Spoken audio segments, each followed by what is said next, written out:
প্রিয় দর্শক আসসালামু আলাইকুম। তো দর্শক যাকে দেখতে পাচ্ছেন তার নাম হচ্ছে শিউলি। শিউলির এখনও বিয়ে শাদী হয়নি। শিউলি ইউটিউবে এসেছে বিয়ে শাদীর জন্য। আসলে শিউলির ঘরের সৎ মা শিউলিকে খুব কষ্ট দেয়।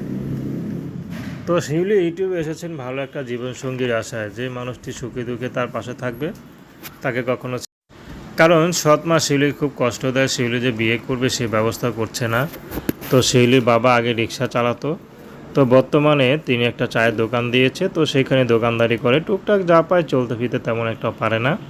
তার মধ্যে প্রত্যেক মাসে ঋণ লেগেই থাকে। তো শিউলি যে এখন যৌতুক দিয়ে বিয়ে করবে, বিয়ে হচ্ছে না। তো শিউলি মোটামুটি নিজেকে পরিবারই রাখার চেষ্টা করে। তো শিউলি চাচ্ছে ভালো একটা মানুষ 40-50-60 যে বয়সের হোক না কেন, শিউলি বিয়ে শাদী করতে রাজি আছে। যদি এমনও হয় যার ঘরে বাচ্চা হয় না, বা বাচ্চা হয়েছে স্ত্রী নিয়ে গেছে, একাই তেমন পুরুষ পেলেও সমস্যা নেই। প্রেম ভালোবাসা বিয়ে শাদী আপনাদের ব্যক্তিগত ব্যাপার।